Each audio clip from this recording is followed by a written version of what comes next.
வார்த்தைக்கு நேராய் நாம் கடந்து செல்லுவோம். கர்த்தர் நம்மோடு கூட பேசுவார். எத்தனை பேர் சந்தோஷமா இருக்கிறீங்க? ஹல்லேலூயா. தேவாதி தேவனுக்கே மகிமை உண்டாகட்டும். அவர் உன் இருதயத்தின் வேண்டுதலை உனக்கு அருள் செய்வார் என்று நான் உங்களோடு கூட இந்த வார்த்தையை சொல்லி உங்களை ஆசீர்வதிக்கிறேன். உங்கள் இருதயத்தின் வேண்டுதல்களை எல்லாம் கர்த்தர் கேட்கிறார். அவைகளை உங்களுக்கு நிச்சயமாய் அருள் செய்வார். ஹல்லேலூயா. உங்கள் இருதயத்தின் வேதனைகளை கர்த்தர் பார்க்கிறார். உங்கள் இருதயத்தின் கவலைகளை பார்க்கிறார். நீங்கள் வந்தவண்ணமாய் போக மாட்டீர்கள். ஜீவனுள்ள தேவனுக்கு முன்பதாக வந்திருக்கிறீர்கள்.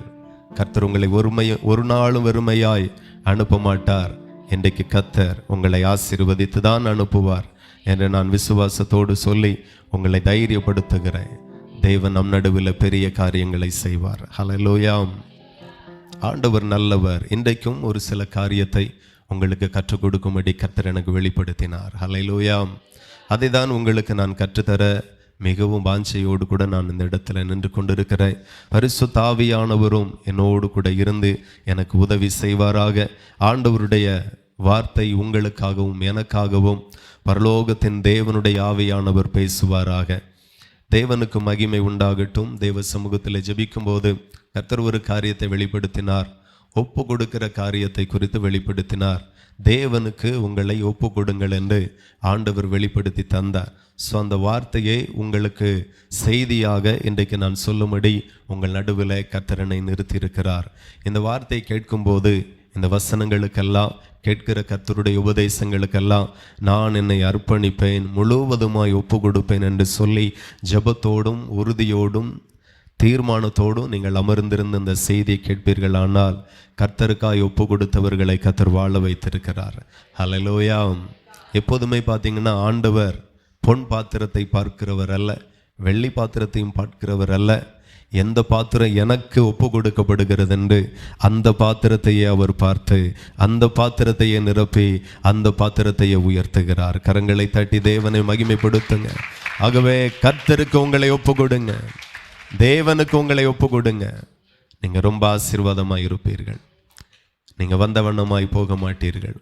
கர்த்தர் உங்களை வந்த வண்ணமாக வெறுமையாய் அனுப்பவும் மாட்டார். நீங்கள் ஆசீர்வாதமாக இருப்பீர்கள். ஹல்லேலூயா. இந்த பூமியில் ஒரு மனுஷன் தன்னுடைய சரீரத்தை எத்தனையோ காரியத்திற்கு ஒப்பு கொடுத்திருக்கிறான். அதை நாம் இந்த சமுதாயத்தில் பார்க்க முடியும். சிலர் பார்த்தீங்க அப்படின்னா தன்னை அரசியலுக்கு ஒப்பு கொடுக்கிறார்கள், சிலர் போதைக்கு ஒப்பு கொடுக்கிறார்கள், சிலர் தன்னை தன்னை விபச்சாரங்களுக்கு ஒப்பு கொடுக்கிறார்கள். தமிழகத்தில் ஒரு முதலமைச்சனுடைய பேரன்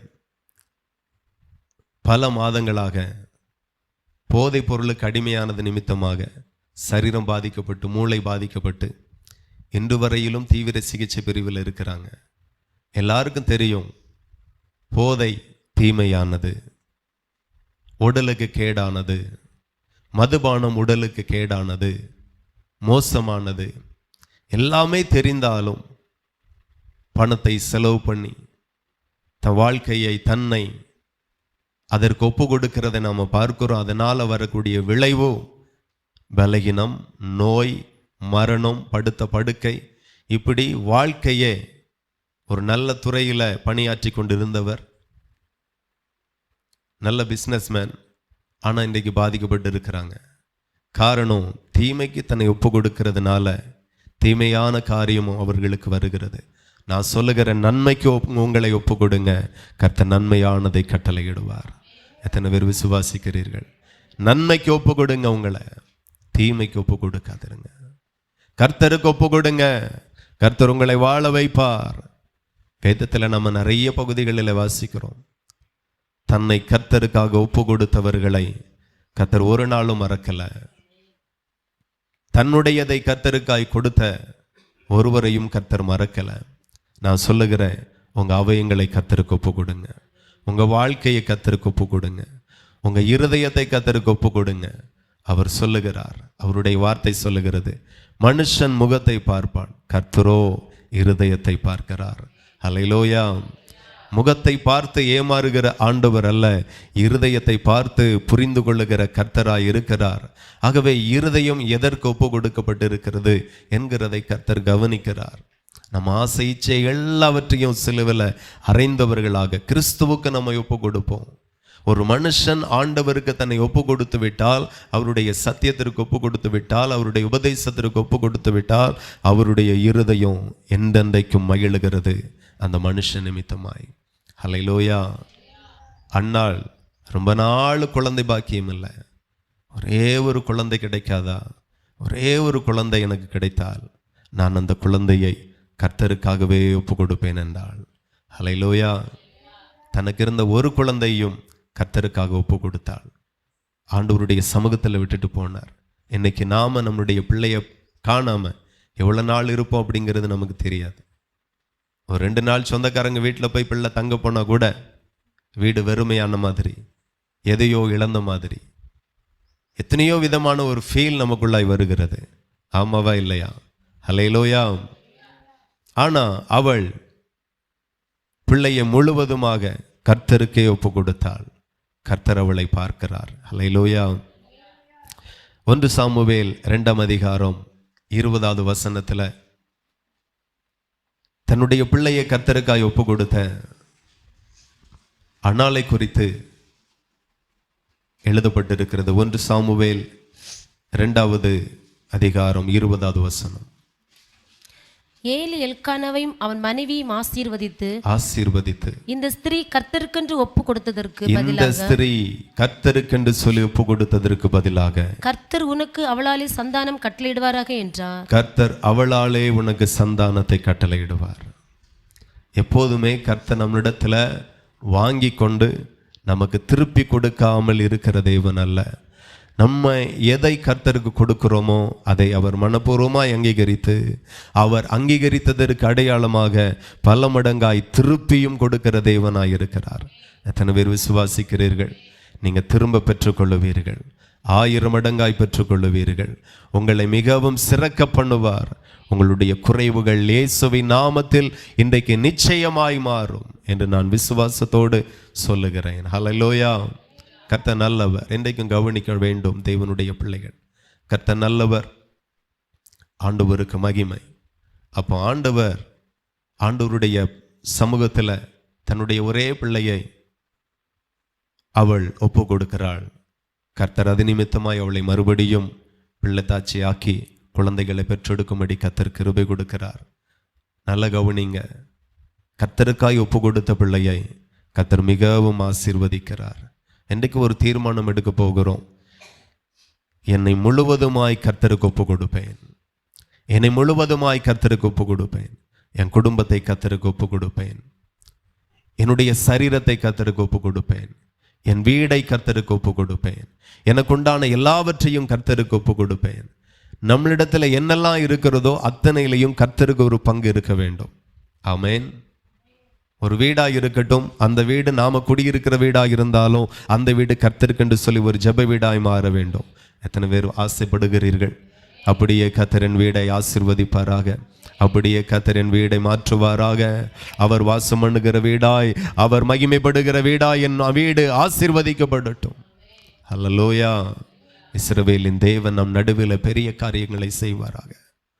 நமக்குண்டான எல்லாவற்றையும் கர்த்தருக்கு ஒப்பு கொடுக்க போகிறோம். இன்றைக்கு ஒரு வாகனம் இருந்தாலும் அந்த வாகனம் 6 நாள் நமக்காக பயன்பட்டாலும் ஒரு நாள் ஆகிலும் கர்த்தருக்காக எல்லாவற்றையும் கர்த்தருக்காக ஒப்பு கொடுப்போம். முதலாவது நம்முடைய சரீரத்தை எடுத்து வாசிக்கலாம். ரோமர் 6:13.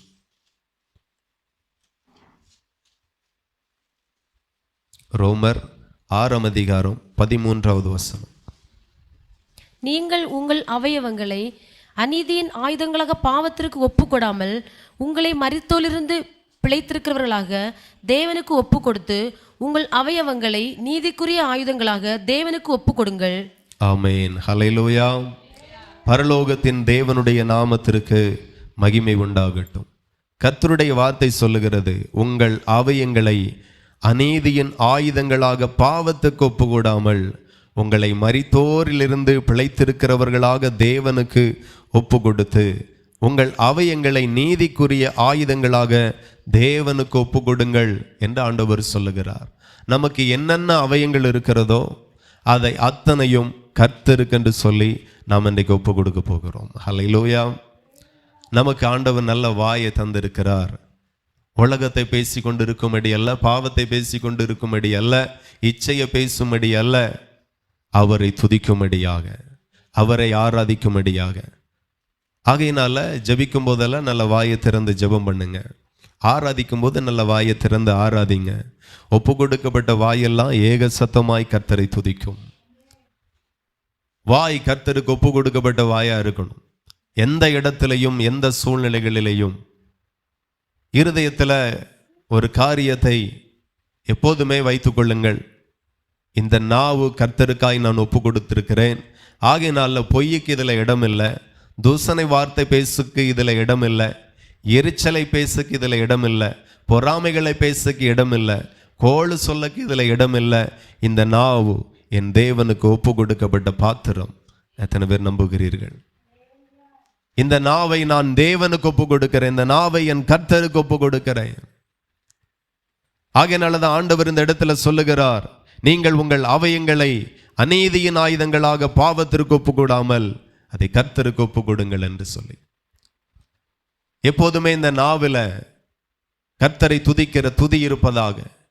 எக்காலத்திலும் கர்த்தரை நான் ஸ்தோத்திரம் பண்ணுவேன், அவர் துதி எப்போதும் என் நாவில இருக்கும் என்று சங்கீதக்காரன் சொல்லுகிறார். அப்ப எப்போதுமே நம்முடைய நாவில் அவருடைய துதி இருக்கட்டும்.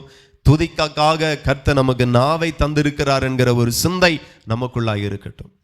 எனக்கு நிறைய பேர் என்னெல்லாமோ பேசி கொண்டு இருக்கிறாங்க. குறை சொல்லி பேசுகிறது, பொறாமையில பேசுகிறது, எரிச்சல்ல பேசுகிறது, வஞ்சகமாய் பேசுகிறது, இச்சையை பேசுகிறது, பிறரை கவர்ந்து கொள்ளும்படியாய் பேசுகிறது, எல்லாவற்றையும் கர்த்தர் பார்க்கிறார். நீங்க இன்றைக்கு கர்த்தருக்காய் ஒப்பு கொடுங்க. ஆண்டவரே, நான் துதிக்கக்காக மாத்திரம் என்னுடைய நாவு, கர்த்தரை மகிமைப்படுத்தக்காக என் நாவு, இச்சைக்காக அல்ல, பாவத்திற்காக அல்ல. நம்முடைய சரீரத்தின் ஒவ்வொரு அவயங்களையும் நாம் கர்த்தருக்காய் ஒப்பு கொடுப்போம். ஒரே நீரூற்றில் இருந்து கசப்பும் தித்திப்புமான தண்ணீர் ஒரு காலமும் வராது, நமக்குள்ளாக இருந்தும் வரக்கூடாது. அல்லேலூயா. எப்போதுமே தித்திப்பு இருப்பதாக, எப்போதுமே துதி இருப்பதாக. நம்முடைய ஒவ்வொரு அவயங்களும் கர்த்தருக்காய் ஒப்பு கொடுங்க. கையா இருக்கட்டும், காலா இருக்கட்டும், கண்ணா இருக்கட்டும், காதா இருக்கட்டும். இங்கே வந்து கர்த்தருடைய பாடலை நல்லா ரசித்து பாடிட்டு வீட்டில் போய் சினிமா பாடலை ருசிச்சு பாடிட்டு இருக்கக்கூடாது. அல்லேலூயா. சினிமா உலகத்திற்குரியது, பிசாசுக்குரியது, கர்த்தருக்குரியது அல்ல. இங்க நாம யாரை பாடுகிறோம், யார் அனுபவிக்கிறோம், யாருடைய பிரசன்னத்துல நிரம்புகிறோம். இங்கேயும் ஒரு ஆவியானவர் கிரியை செய்கிறார், சினிமாலையும் ஒரு ஆவி கிரியை செய்கிறது. உங்களுக்கு எந்த ஆவி வேணும்? இங்கே கிரியை செய்கிற ஆவியானவர் தேவனுடைய ஆவியாயிருக்கிறார். உலகத்துல பாவ கிரியைகளில கிரியை செய்கிற ஆவி அது அசுத்தாவி, உன்னை தீமைக்கு நேராய் நடத்தும். எப்போதுமே ஒரு ஒப்பு கொடுக்கப்பட்ட ஒரு வாழ்க்கையை வாழும்படி நீங்க விரும்புங்க. என் வாழ்க்கை கர்த்தருக்காய் ஒப்பு கொடுக்கப்பட்டிருக்கிறது, என் சரீரம் தேவனுக்காய் ஒப்பு கொடுக்கப்பட்டிருக்கிறது. அதுல ஒரு தேவனுடைய பிள்ளைகள் உறுதியா இருக்கணும். அப்பப்போ மாறுகிற மாதிரி இருக்கக்கூடாது, அப்பப்போ சுவாபம் மாறக்கூடாது, அப்பப்போ வாழ்க்கை மாறக்கூடாது. வாழ்க்கை மாறுகிறதுண்டா கிறிஸ்துவுக்குள்ளாய் முன்னேறி செல்லணும். ஒரு நாள் கிறிஸ்துவுக்குள்ளாய், ஒரு நாள் உலகத்திற்குள்ளாய், ஒரு நாள் கிறிஸ்துவுக்குள்ளாய், ஒரு நாள் பாவத்திற்குள்ளாய் வாழுகிற வாழ்க்கை ஆண்டவர் விரும்பவே இல்லை. எந்நாளும் கிறிஸ்துவோடு நான் நடப்பேன், எல்லா நாளும் கிறிஸ்துவோடு இருப்பேன், எல்லா நாளும் கிறிஸ்துவுக்காய் வாழுவேன். எப்போதுமே நம்முடைய கைகளை கர்த்தருக்கு ஒப்பு கொடுங்க, கால்களை கர்த்தருக்கு ஒப்பு கொடுங்க. ஒரு மனுஷன் தன்னுடைய கால்களை கர்த்தருக்கு ஒப்பு கொடுப்பானால், கைகளை கர்த்தருக்கு ஒப்பு கொடுப்பானால், அந்த கைகளை கொண்டு தீங்கு செய்ய மாட்டான், அந்த கைகளை கொண்டு பாவம் செய்ய மாட்டான், அந்த கைகளை தீமைக்கு விரோதமாய் நீட்ட மாட்டான், நன்மைக்கு ஏதுவாகவே பயன்படுத்துவார். நாம எவ்வளவு தூரம் நம்முடைய வாழ்க்கையை கர்த்தருக்காக ஒப்பு கொடுக்கிறோமோ, கர்த்தர் ஒப்பு கொடுக்கப்பட்ட அந்த வாழ்க்கையை, ஒப்பு கொடுக்கப்பட்ட அந்த கைகளை, கால்களை கர்த்தர் சம்பூரணமாய் ஆசீர்வதிக்கிறார். அல்லேலூயா. பரிபூரணமாய் ஆசீர்வதிக்கிறார். நம்முடைய கைகளை கர்த்தருக்காக ஒப்பு கொடுப்போம். இந்த கைகள் தீமை செய்கிற தீவிரிக்கிற கையா இல்லாமல், தீங்கு செய்ய தீவிரிக்கிற கையா இல்லாமல், பாவம் செய்ய தீவிரிக்கிற கையா இல்லாமல், நன்மை செய்கிற கையாய் மாறட்டும். எத்தனை பேருடைய கைகளில் தீமை இருக்கிறது, எத்தனையோ மனுஷனுடைய வாழ்க்கையில அவனுடைய கை தீமையாய் இருக்கிறது. ஒரு ஊர்ல ஒரு மனுஷனுக்கு ஒரு விபத்தில் 2 கையும் போயிற்று. எவ்வளவோ பணம் செலவழித்தோம், அந்த கையை செயல்படுத்த முடியலை. ட்ரீட்மெண்ட் கொடுக்க அது செயல்படவே இல்லை. அது இருந்தால் இன்னும் வேதனை என்று சொல்லி 2 கையும் எடுத்தார்கள். குடும்பத்திற்கெல்லாம் ஒரே வருத்தம், அந்த மனுஷனுக்கு ரொம்ப வருத்தம். சரீரத்தில் இருந்து ஒரு நகம் போனா கூட அது பலகீனம்தான், ஒரு விரல் போனா கூட, ஒரு விரல் குறைஞ்சா கூட பலகீனம்தான். ஏன் பல்லு ஒன்று போனா கூட பலகீனம்தான். ஒரு பல்லு சொத்தையாவி எடுத்தாச்சு, அதில் இப்போ டூப்ளிகேட் பல்லு போட்டிருக்கோம். ஆனால் பழைய பல்லு மாதிரி கடிக்க முடியுதா என்ன? எல்லாருக்கும் தெரியாது. மாற்று பல்லு வைக்கப்பட்டிருக்கிறவங்களுக்கு தான் தெரியும். ஒரு கை உடைஞ்சிட்டு அதை மறுபடியும் சரி செய்து இருக்கிறது. மறுபடியும் அந்த உடைஞ்ச கையை கொண்டு நல்லா செயல்பட முடியுமான்னு பார்த்தா எல்லாம் செயல்பட முடியாது. ஆனால் கை நல்லா தான் இருக்கு, ஆனாலும் பழையது மாதிரி இருக்காது. அந்த பலம் தைரியமாக ஒன்றை தூக்க, ஒரு காரியத்தை செய்ய நமக்கே தைரியம் வராது. மறுபடியும் உடைஞ்சிருமோங்கிற ஒரு கலக்கம், ஒரு பயம் வந்துடும். இப்போ 2 கையும் செயல் இழந்தாச்சு, 2 கையும் எடுத்தாச்சு. மிகுந்த துக்கம், மிகுந்த வருத்தம். அப்போ ஊர்லெல்லாம் என்ன சொன்னாங்க அப்படின்னா, அவன் செய்த அநியாயம், அவன் இந்த கையை கொண்டு எத்தனை பேருக்கு தீங்கு செய்திருக்கிறான். அவர் யார் அப்படின்னா ஸ்டேஷன்ல ரைட்டராக இருந்தாள். கேஸ் எல்லாம் அவர் தான் எழுதுவார். எத்தனையோ பேருக்கு விரோதமாய் போய் கேஸ் பதிவு பண்ணியிருக்கிறாங்க. கர்த்தர் அதெல்லாம் பார்க்கிறார். தீமை செய்தால் கைகளுக்கு தீமை வந்தே ஆகும்.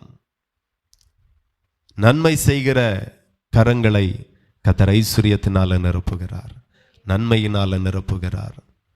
நம்ம ஒவ்வொரு நாளும் இந்த கையை கொண்டு தீமை செய்ய தீவிரிக்கவே கூடாது. களவெடுக்கு, வஞ்சிக்கு, தீமை செய்யக்கு, மொட்டை கடிதம் எழுதக்கு, ஒருவருக்காய் விரோதமாய் எழும்பக்கு, எந்த காரியத்திலையும் இந்த கையை பயன்படுத்திடவே கூடாது. நான் சொல்லுகிறேன், கர்த்தர் ஆசீர்வதிக்கப்பட்ட கை, கர்த்தரால் ஆசீர்வதிக்கப்பட்ட கை ஆளுகை செய்யும், ஆசீர்வாதத்தை அறுவடை பண்ணும், நன்மைகளை அது சுதந்தரிக்கும். நாம உலகத்திற்காக ஒப்பு கொடுக்கிறது ஜாலியா இருக்கும், சந்தோஷமாக இருக்கும், நினைச்சதெல்லாம் நடந்த மாதிரி இருக்கும். ஆனா அதனுடைய விளைவு, அதனுடைய பிரதிபலன் ஒரு நாள் அந்த கரத்துல கிடைக்கும் போது அது மிக கொடூரமாக இருக்கும். இப்ப 40 வயசுல கை எடுக்கிறாங்க, எப்படி இருக்கும்? சாதாரணமாய் வாழ்ந்தாலும் அடுத்த ஒரு 30-35 வருஷம் வரைக்கும் வாழணும். ஒரு மனுஷனுடைய துணை இல்லாம வாழவே முடியாது கடைசி வரைக்கும். ஒவ்வொரு நாளும் பயந்து பயந்து இருப்போம். கரத்தை உண்டாக்கினவர் கர்த்தர் அல்லவோ, காலை சிருஷ்டித்தவர் தேவன் அல்லவோ. இந்த சரீரம் நாம பாதுகாப்பாய் வைக்க வேண்டும். கண்ணை தந்திருக்கிறார்னு இஷ்டத்துக்கு பார்க்க கூடாது, கண்டதெல்லாம் பார்க்க கூடாது. காலை தந்திருக்கிறார்னு இஷ்டப்பட்ட இடத்துக்கெல்லாம் ஓடக்கூடாது. ஒப்பு கொடுக்கப்பட்ட கை, ஒப்பு கொடுக்கப்பட்ட கால், ஒப்பு கொடுக்கப்பட்ட காது, ஒப்பு கொடுக்கப்பட்ட வாய், எல்லாமே கர்த்தருக்கு, கிறிஸ்துவுக்கு ஒப்பு கொடுக்கணும். இன்னைக்கு நீங்க ஒரு பகுதியை ஒப்பு கொடுத்திருக்கிறீங்க. இனி நான் அந்நிய தெய்வத்தை ஆராதிக்க மாட்டேன், கர்த்தரை மட்டும் ஆராதிப்பேன் என்று ஒப்பு கொடுத்திருக்கிறீர்கள். கர்த்தர் உங்களை அளவில்லாமல் ஆசீர்வதிப்பார். அதோடு நிற்காம அடுத்த கட்டமாய் நீங்க கடந்து வாருங்க. அடுத்தடுத்த பகுதிக்கு நீங்க கடந்து வாருங்க. ஹல்லேலூயா. கர்த்தர் உங்களை ஆசீர்வதிப்பார். அடுத்தடுத்த கட்டத்தில் கடந்து வாருங்க. கர்த்தர் உங்களை பார்க்கிறார். யோபுவை நீங்க பார்த்தீங்கன்னா ஒரு கட்டத்தில் அவர் சொல்லுகிறார், யோபு 31, யோபு 31ஆம் அதிகாரம், அதுல 1 இருந்தே வாசிப்போம். என் கண்களோட உடன்படிக்கை பண்ணின நான் ஒரு கன்னிகையின் மேல் நினைப்பாய் இருப்பது எப்படி? அல்லேலூயா. யோபு வாழ்ந்த நாட்களில் இன்றைக்கு நீங்க கேட்கிற பிரசங்க மாதிரி அன்றைக்கு யோபுவுக்கு இல்லை. இப்படி உட்கார வச்சு 1.5 மணி நேரம் போதனை இல்லை. வீட்டில் போய் மறுபடியும் யாராகிலும் நல்ல பிரசங்கம் பண்ணாங்கன்னா அவங்க பிரசங்கத்தையும் கேட்கும்படியான ஒரு வாய்ப்பை கர்த்தர் இன்றைக்கு நமக்கு ஏற்படுத்தி தந்திருக்கிறார். நம்ம நிறைய பிரசங்கத்தை கேட்கிறோம், அந்த பாக்கியத்தை கர்த்தர் நமக்கு தந்திருக்கிறார். ஆனா யோபுக்கு அது இல்லை. ஆனாலும் அவருடைய வாழ்க்கையை நமக்கு பாடமாக கர்த்தர் மாற்றி இருக்கிறார். எத்தனை பேருக்கு புரியுது? ஹல்லேலூயா. அவருக்கு ரொம்ப போதனை இல்லை, ஆனாலும் அவருடைய வாழ்க்கை நமக்கு பாடமாக எழுதப்பட்டிருக்கிறது. தேவ பயத்திலேயே அவர் ஒப்பு கொடுத்தார். தேவன் மேல இருந்த அன்பிலே அவர் தன்னை ஒப்பு கொடுத்தார். யாரும் சொல்லி கொடுக்கல, ஒப்பு கொடுங்கன்னு சொல்லி யாரும் கட்டாயப்படுத்தல. அல்லேலூயா. அவரே ஒப்பு கொடுக்கிறார். கண்ணை ஒப்பு கொடுக்கிறார், காலை ஒப்பு கொடுக்கிறார், வாழ்க்கையை ஒப்பு கொடுக்கிறார், குடும்பத்தை ஒப்பு கொடுக்கிறார். ஒப்பு கொடுக்கப்பட்ட ஒரு மனுஷன் அவர் சொல்லுகிறார், என் கண்களோடு உடன்படிக்கை பண்ணின நான் ஒரு கன்னிகையின் மேல் நினைவாயிருப்பது எப்படி? அல்லேலூயா. அப்பொழுது உன்னதங்களில் இருக்கிற தேவன் அளிக்கும் பங்கு, உன்னதத்தில் இருந்து சர்வ வல்லவர் கொடுக்கும் சுதந்திரம் கிடைக்குமா? அல்லேலூயா. அவர் உணர்கிறார் பாருங்க, நான் அப்படியே ஒரு கன்னிகையின் மேல நினைவாயிருந்தா, இன்னைக்கு திருமணம் முடிந்த பிறகும் முறை தவறின உறவில் எத்தனையோ பேர் இருக்கிறாங்க, எத்தனையோ பெண்கள் இருக்கிறாங்க, எத்தனை ஆண்கள் இருக்கிறாங்க. யோபு அந்த காலத்துல கட்டுப்பாடு இல்ல, ஐஸ்வர்யவான், பெரிய ஐஸ்வர்யவான். நினைச்சதெல்லாம் செய்யலாம், நினைச்சபடியெல்லாம் வாழலாம், விரும்பினதெல்லாம் அனுபவிக்கலாம், எல்லாம் செய்யலாம். ஆனா அவன் தன் வாழ்க்கையை கர்த்தருக்கு மட்டும் ஒப்பு கொடுத்திருந்தான். ஆகையினால அவன் உலகத்துல விரும்பாதபடி கர்த்தரோடு கூட வாழ்ந்தான். அவன் கண்களோடு ஒரு உடன்படிக்கை பண்ணி கொண்டிருந்தான். இன்னைக்கு தேவன் ஒரு நல்ல கணவனை தந்திருக்கிறார். ஆமென். நல்ல மனைவியை தந்திருக்கிறார், நல்ல தாய் தகப்பனை தந்திருக்கிறார், நல்ல பிள்ளைகளை தந்திருக்கிறார். நாம நம்மளுடைய கண்களோடு ஒரு உடன்படிக்கை பண்ணணும். இந்த கண்கள் நல்லவைகளையே பார்க்கும். இன்னைக்கு திருமணம் முடிந்த பிறகு கூட உலகத்தில் நிறைய கலாச்சார சீரழிவு இருக்கிறது. தேவன் விதித்த விதிக்கு மாறாக வாழுகிற வாழ்க்கை முறை பல இடங்களில் பெருகி கொண்டே இருக்கிறது. கர்த்தர் அதை பார்க்கிறார். அல்லேலூயா. கர்த்தர் அதை பார்க்கிறார்.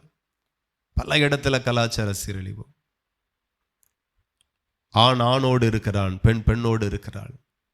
இயற்கைக்கு மாறான உறவில் இருக்கிறார்கள், இயற்கைக்கு மாறான குடும்ப வாழ்க்கையில் இருக்கிறார்கள். கர்த்தர் அதெல்லாம் பார்த்து கொண்டு இருக்கிறார். எத்தனையோ சபையில பலிபீடத்தில் நின்று சொல்ல முடியாத அளவுக்கு பாவங்கள். கணவனை மாற்றிக்கொள்ளுகிறது, மனைவியை மாற்றிக்கொள்ளுகிறது, புது கலாச்சாரம் பல இடங்களிலே தலைவிரித்து ஆடுகிறது. மறைமுகமான தொடர்புகள் பல இடத்துல. திருமணம் முடியாமலே சேர்ந்து வாழக்கூடிய லிவிங் டுகெதர் அப்படிங்கிறாங்க. ஆண்டவருக்காய் ஒப்பு கொடுக்கிறவன் இதெல்லாம் விரும்ப மாட்டான், இதுக்கு நேராய் திரும்ப மாட்டான்.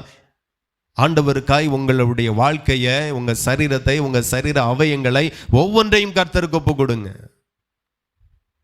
தேவையில்லாதவருடைய நினைவுகள் நமக்குள்ளாய் வராது இருப்பதாக. நீங்க வாலிப பிள்ளைகளாக இருந்தா உங்களுடைய நினைவில் ஒன்றுதான் இருக்கணும், படிப்பு, குடும்பம், கர்த்தர், சபை, உபதேசம், சத்தியம். இதுதான் உங்க கண்ணில் எப்போதும் இருக்கணும். அல்லேலூயா. ஒன்று படிங்க, ஒன்று குடும்பம், ஒன்று சபை, உபதேசம், சத்தியம், ஜெபம், தேவன், பரலோகம், கிறிஸ்துவின் வருகை. இதையே நினைவாக உங்களுக்குள்ளாக அந்த நினைவுகள் இருப்பதாக. அல்லேலூயா. தேவையில்லாத நினைவுகள் உங்களுக்குள்ளாய் வராது இருப்பதாக. இன்னைக்கு நிறைய பேருக்குள்ளாய் தேவையில்லாத காரியத்தை நம்ம நினைச்சிட்டே இருக்கிறோம். என் கண்களோடு உடன்படிக்கை பண்ணின நான் ஒரு கன்னிகையின் மேல் நினைவாய் இருப்பது எப்படி என்று அவன் சொல்லுகிறான். என் வாழ்க்கை கிறிஸ்துவுக்கு ஒப்பு கொடுக்கப்பட்டு இருக்கிறது, என் வாழ்க்கை கர்த்தருக்கு ஒப்பு கொடுக்கப்பட்டு இருக்கிறது. அவன் கர்த்தருக்காக தன்னை ஒப்பு கொடுத்தான், அவன் தேவனுக்காக ஒப்பு கொடுத்தான். கர்த்தர் அந்த வாழ்க்கையை தான் ஆண்டவர் விரும்புகிறார்.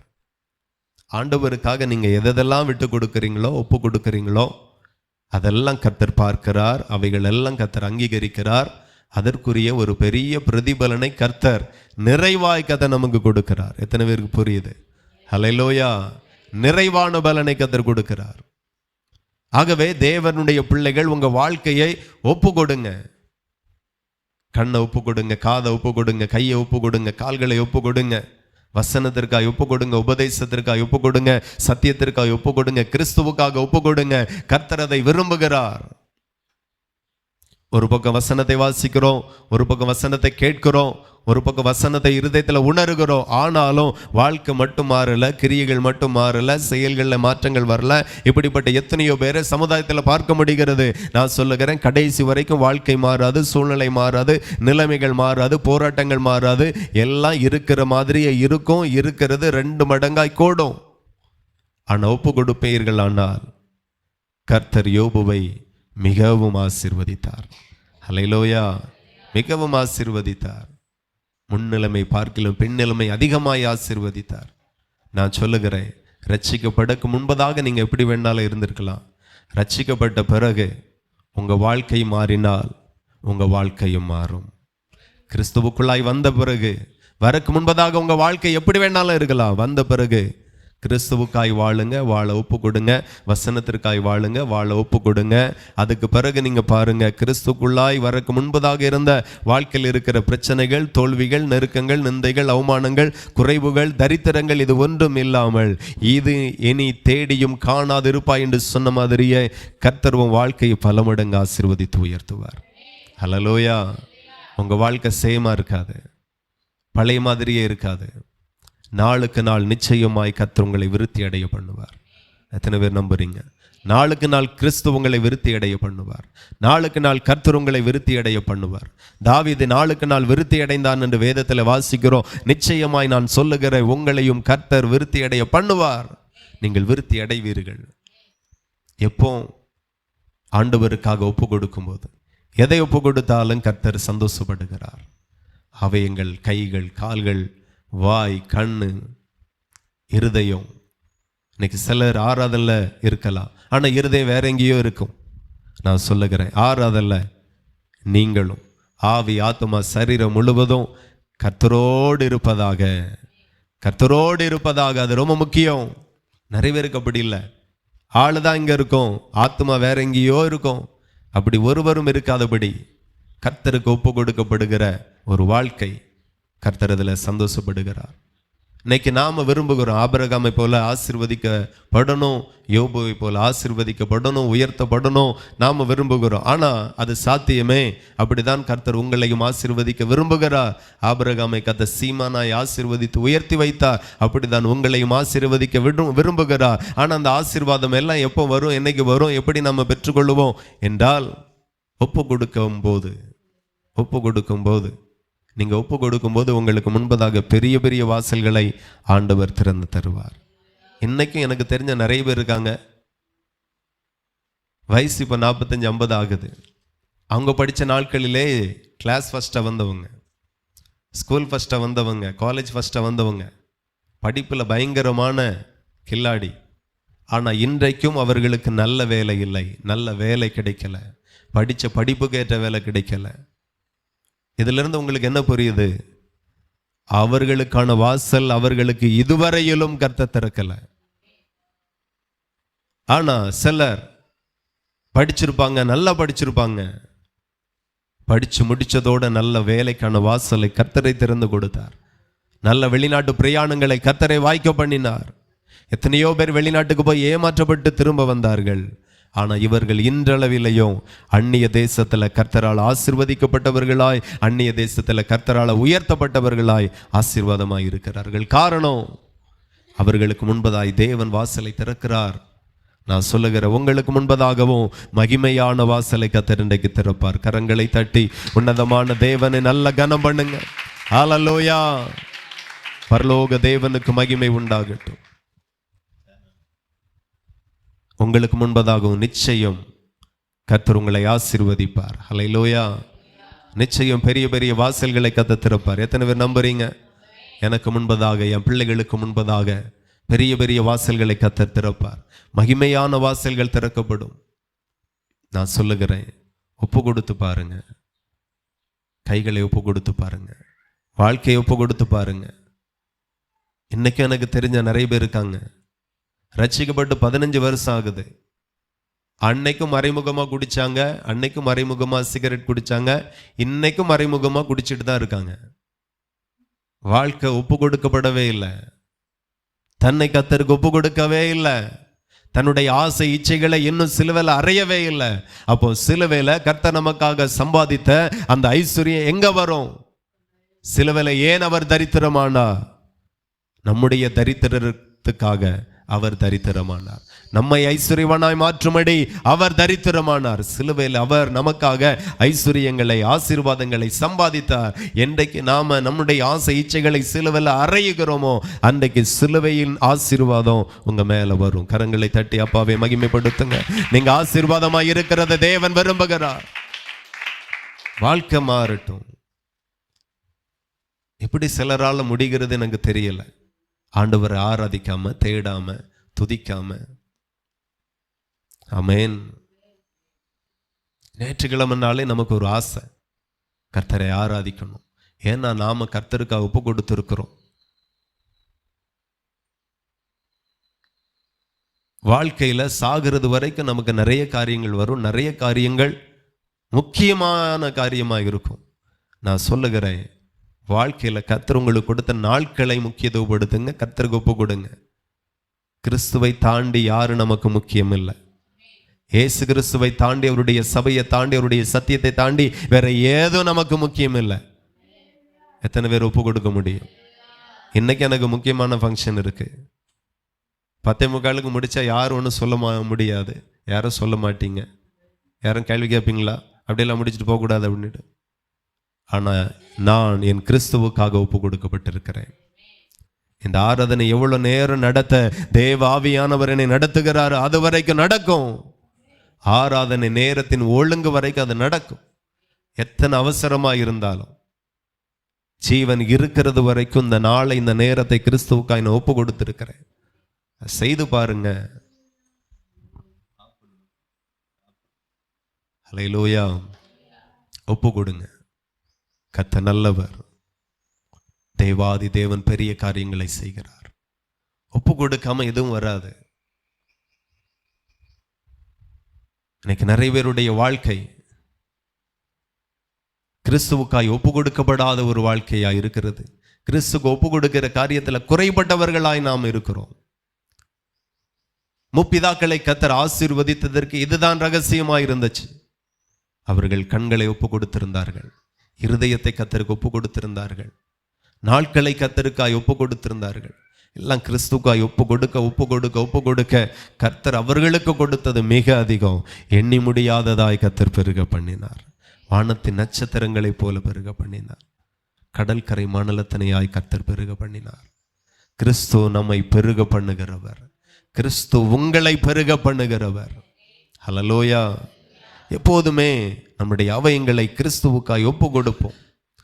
நீங்க பார்த்தீங்கன்னா மார்க் எழுதின சுவிசேஷம் 9வது அதிகாரம், மார்க் 9, 43, 45, 47 வரைக்கும் உள்ள வசனங்களை நம்ம வாசிக்க கேட்டால் வாசிப்போம்.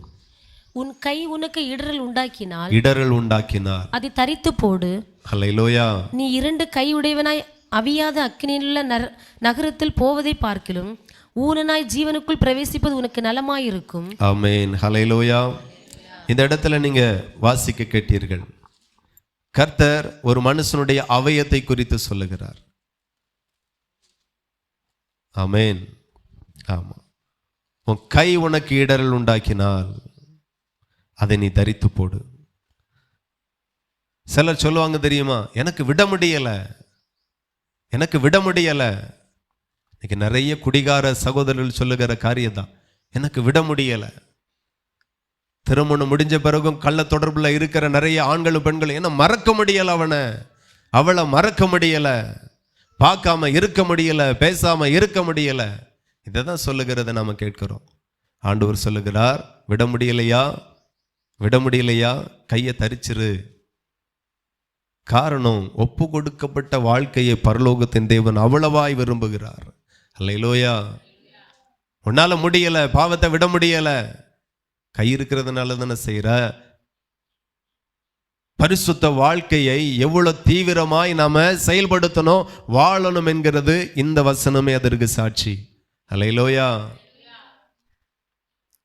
எனக்கு பார்க்காம இருக்க முடியல.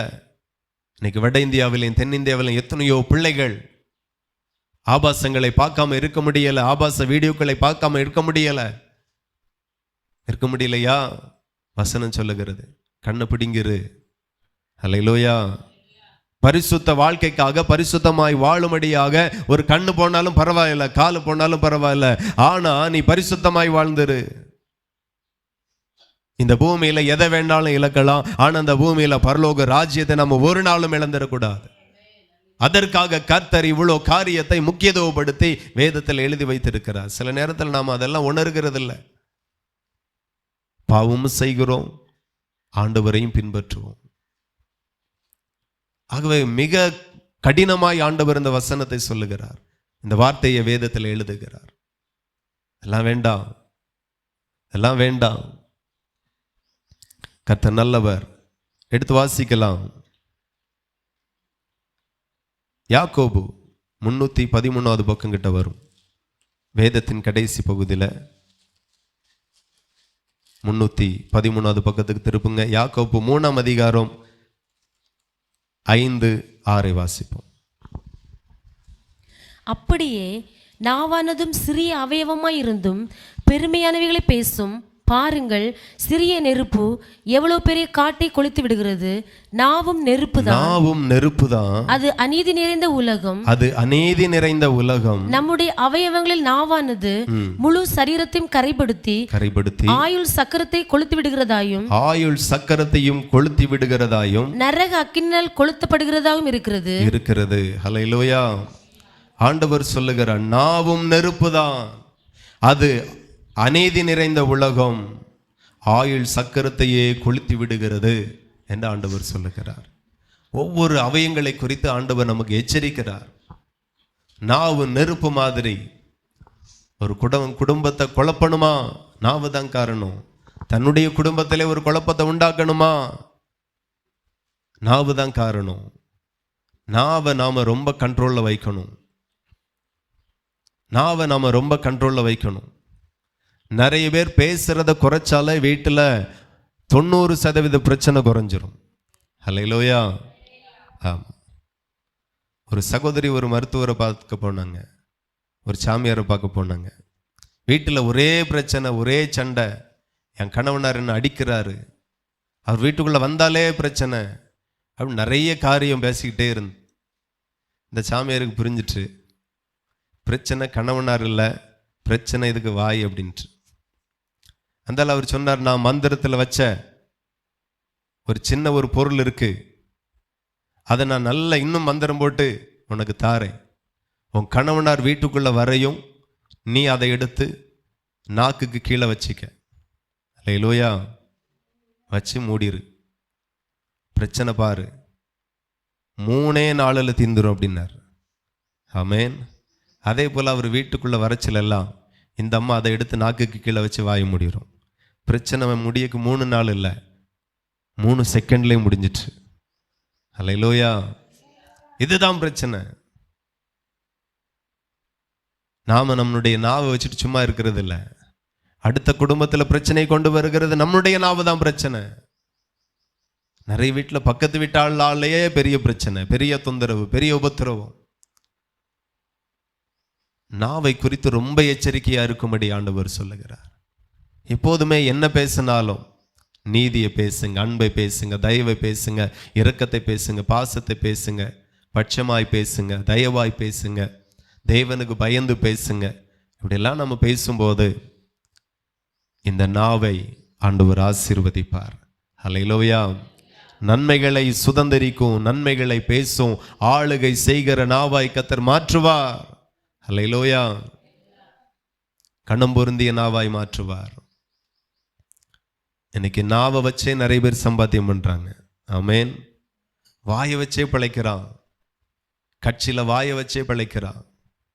நமக்கு தெரிஞ்ச ஒரு தலைவர் 10 வருஷமும் பிழைச்சிருக்கிறாரு, வாயை வச்சுதான்.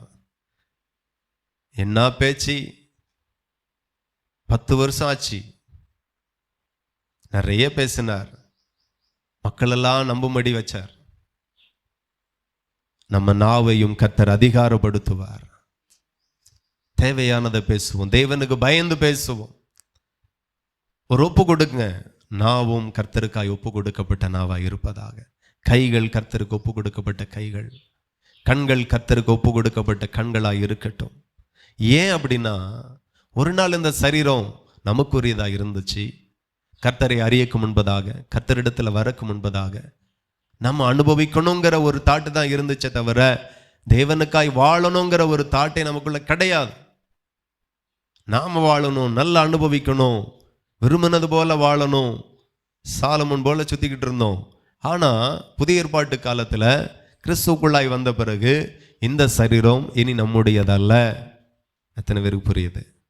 இந்த அவயம் நம்முடையதல்ல, இந்த சரீரம் நம்முடையதல்ல, இந்த சரீரம் கர்த்தருக்குரியது. எடுத்து வாசிக்கலாம். 1 கொரிந்தியர் 6:15. வாசிங்க. உங்கள் சரீரங்கள் கிறிஸ்துவின் அவயவங்கள் என்று அறியீர்களா? உங்கள் சரீரம் கிறிஸ்துவின் அவயங்கள் என்று அறியீர்களா? அப்படி இருக்க நான் கிறிஸ்துவின் அவயவங்களை வேசியின் அவயவங்களாக்கலாமா? அப்படி செய்யலாகாதே. வேசியோடு இசைந்திருக்கிறவன் அவளுடனே ஒரே சரீரமா இருக்கிறார் என்று அறியீர்களா? இருவரும் ஒரே மாம்சமா இருப்பார்கள் என்று சொல்லி இருக்கிறதே. அப்படியே கர்த்தரோடு இசைந்திருக்கிறவனும் அவருடனே ஒரே ஆவியாய் இருக்கிறான். ஹல்லேலூயா. வேசித்தனத்திற்கு விலகி ஓடுங்கள். ஆமென். இப்போ தேவனுடைய பிள்ளைகள் கவனிக்கணும். 15வது வசனம், அதுல ஆண்டவருடைய வசனம் சொல்லுகிறது, உங்கள் சரீரம் கிறிஸ்துவின் அவயங்கள் என்று அறியீர்களா என்று ஆண்டவர் கேட்கிறார். இன்றைக்கு கர்த்தர் உங்களுக்கு ஞாபகப்படுத்துகிறா, உங்க சரீரம், உங்க அவயம் கிறிஸ்துவின் அவயமாயிருக்கிறது. இந்த கை கிறிஸ்துவின் கை, இந்த கால் கிறிஸ்துவின் கால், இந்த கண் கிறிஸ்துவின் கண். என்றைக்கு பரிசுத்த ஆவியானவர் நமக்குள்ளாய் வருகிறாரோ, நமக்குள்ளாய் இருக்கிறாரோ, நம்மை ஆலயமாய் மாற்றுகிறாரோ, ஆவியானவர் நமக்குள்ளாய் வாழ ஆரம்பித்த பிறகு இனி நாம் அல்ல, அவரே நமக்குள்ளாய் வாழ வேண்டும். எத்தனை பேருக்கு புரியுது? அவர் நமக்குள்ளாய் இருந்து பார்ப்பார், அவர் நமக்குள்ளாய் இருந்து பேசுவார், அவர் நமக்குள்ளாய் இருந்து செயல்படுவார். இந்த சரீரம் எல்லாம் கிறிஸ்துவின் அவயங்களாய் இருக்கிறது. இந்த அவயங்களை கரைப்படுத்திடவே கூடாது. நீங்க அவமானப்படுகிறது ஒண்ணுதான், உங்களுக்குள் இருக்கிறவர் அவமானப்படுகிறது ஒண்ணுதான். ஆகையினால அறிவில்லாம எங்கேயும் பேசிட்டு நிற்க கூடாது. எத்தனை பேருக்கு புரியுது? ஹல்லேலூயா. ரொம்ப ஞானமாய், ரொம்ப அறிவாய், பிழை இல்லாமல் அவர் நம்மோடு கூட இருந்து அவரும் மகிமைப்படுகிறார். அவர் சொல்லுகிறார், நான் உன்னோடு கூட இருந்து உன்னை ஆசீர்வதிப்பேன். பழைய ஏற்பாட்டில் தேவன் நமக்கு வெளியே இருந்தார், புதிய ஏற்பாட்டில் கர்த்தர் நமக்குள்ள இருக்கிறார். எத்தனை பேருக்கு புரியுது? அன்றைக்கு சிலருக்குள்ளாய் பரிசுத்த ஆவியானவர் வந்து வந்து வந்து வந்து போவார். அப்படிதான் சிம்சோனுக்குள்ளாய் வருவார், பெரிய காரியங்களை செய்வார், யுத்தத்தை செய்வார், பெலிஸ்தர்கள் மத்தியில் ஜெயத்தை கொடுப்பார், போயிடுவார். மறுபடியும் வருவார், போயிடுவார், வந்து வந்து போவார். ஆனால் புதிய ஏற்பாட்டு காலத்தில் நமக்குள்ளாய் தங்கிவிட்டார். இன்றைக்கு கர்த்தருடைய ஆவியானவர் நமக்குள்ளாய் இருக்கிறார். எத்தனை பேர் அதை விசுவாசிக்கிறீர்கள்? ஜீவனுள்ள தேவனுடைய ஆவியானவர் நமக்குள்ளாய் இருக்கிறார். ஆகவே தேவனுடைய பிள்ளைகள் புரிந்து கொள்ள வேண்டும், இந்த சரீரம் என்னுடையதல்ல, என் இஷ்டத்திற்கு வாழும்படியாய் அல்ல. அப்படின்னா நம்ம சபைக்கு வர வேண்டியதில்லை, கர்த்தரையே அறிய வேண்டியதில்லை, அவருடைய அபிஷேகத்தை பெற வேண்டியதில்லை, அவருடைய வசனத்தை பெற வேண்டியதில்லை. இந்த சரீரம் எதுக்கோ ஒப்பு கொடுக்கப்படக்கூடாது. கர்த்தருக்காய் மட்டும், கிறிஸ்துவுக்காய் மட்டும், தேவனுக்காய் மட்டும், அவருக்காய் ஒப்பு கொடுத்து வாழ வேண்டிய சரீரம் இது. இன்னைக்கு நிறைய பேருக்கு புரியல. ஏன் இதை செஞ்சா என்ன, இப்படி வாழ்ந்தா என்ன, இப்படி இருந்தா என்ன, இந்த மாதிரியான கேள்விகள் தான் நிறைய பேருக்குள்ள இருக்கு. ஒன்றை மறக்கிறீர்கள், இந்த சரீரம் உங்களுடையதல்ல, கிறிஸ்துவினுடையது. நான் சொல்லுகிறேன், கிறிஸ்துவுக்காய் இந்த சரீரம் ஒப்பு கொடுக்கப்படட்டும். இந்த சரீரம் கடைசி வரைக்கும் ஆரோக்கியமாக இருக்கும். ஹல்லேலூயா. தீமைகள் வராது, தீமைகள் ஏற்படாது. கர்த்தர் உங்களுக்கு ஜீவனை தருவார், பலனை தருவார். கடைசி வரைக்கும் உங்களுடைய வேலைகளை நீங்களே செய்யக்கூடிய ஒரு பலன் இருக்கும். இன்னைக்கு நிறைய பேருக்கு கடைசி காலத்தை குறித்து ஒரு நடுக்கம் இருக்கு. என்ன நடுக்கம், என்ன பயம் அப்படின்னா, கடைசி வரைக்கும் படுக்கையில் இல்லாமலே நான் போயிடணும். நான் சொல்லுகிறேன், அதை விட நல்ல ஒரு வாழ்க்கையை கர்த்தர் உங்களுக்கு கொடுப்பார். எத்தனை வயது வரைக்கும் இருந்தாலும். கடந்த நாட்களில் எலெக்ஷன் முடிஞ்சது, ஓட்டு போடக்கு ஒரு பாட்டியம்மா வராங்க, 95 வயசு, நடந்து வருது. ஹல்லேலூயா. எத்தனை பேருக்கு அந்த ஆசீர்வாதம் வேணும்? எத்தனை வயது வரைக்கும் கர்த்தர் என்னை வைத்தாலும் நான் நடந்து ஓட்டு போட போவேன். ஹல்லேலூயா. ரொம்ப சந்தோஷம். நிறைய பேர், நிறைய முதிர் வயதுக்காரர்கள் ஜீவனை கர்த்தர் கொடுத்திருக்கிறார், நல்ல வாழ்வை கர்த்தர் கொடுத்திருக்கிறார். 85 வயசு பாட்டியெல்லாம் வந்து ஓட்டு போட்டாங்க. எல்லாரும் ஓட்டு போட்டிங்க தானே, எவனுக்கு போட்டு நமக்கு என்ன கிடைச்சது அப்படிங்கிற சிலருடைய கேள்வி. சரி போட்டும், அது அவரவருடைய விருப்பம். ஆனால் கண்டிப்பாக போடணும். ஆமேன். ஆண்டவர் நல்லவர், தீர்க்காயுசு கத்த தருவார். இந்த சரீரம் எல்லாம் கிறிஸ்துவின் சரீரம். நீங்கள் இதெல்லாம் கனம் பண்ணணும். இது கிறிஸ்துவுக்காய் ஒப்பு கொடுக்கப்பட்டு இருக்கிறது. இது கிறிஸ்துவின் சரீரம். ஆகையினால இதை கொண்டு நான் இனி கரைப்படுத்த மாட்டேன். என்னதான் இருந்தாலும் இது நம்ம சபை, நம்ம கட்டின சபை, அப்படிதானே? நம்ம சபை, நம்ம கட்டின சபை. ஆனாலும் இது யாருடையது? என்னது? கர்த்தருடையது. நம்ம சபை தான், நம்ம கட்டின சபை தான், நம்ம பராமரிக்கிற சபை தான், நம்முடைய பேர்ல தான். எல்லாமே ஓகே தான். ஆனாலும் யாருடையது? கர்த்தருடையது. கர்த்தர் வாசம் பண்ணுகிறார், கர்த்தர் உலாவுகிறார், கர்த்தர் ராஜரிகம் பண்ணுகிறார், கர்த்தர் அற்புதம் செய்கிறார். நம்முடையது அப்படின்னு சொல்லிட்டு சோத்து பானை நடு இடத்துல வச்சுட்டு சோறு பொங்க முடியுமா? என்ன பண்ண முடியாது. வேற எதை செய்ய முடியுமா? என்ன கூடாது. இந்த இடத்துல என்ன செய்யணுமோ அதுதான் செய்யணும். அந்த அறிவு நமக்கு உள்ளாக அன்னைக்கே இருக்கிறது. அதே போலதான் இந்த சரீரம். என்னைக்கு இயேசு கிறிஸ்து இதை மீட்டெடுத்தாரோ அன்றைக்கே இது என்னுடையதல்ல, அவருடையது.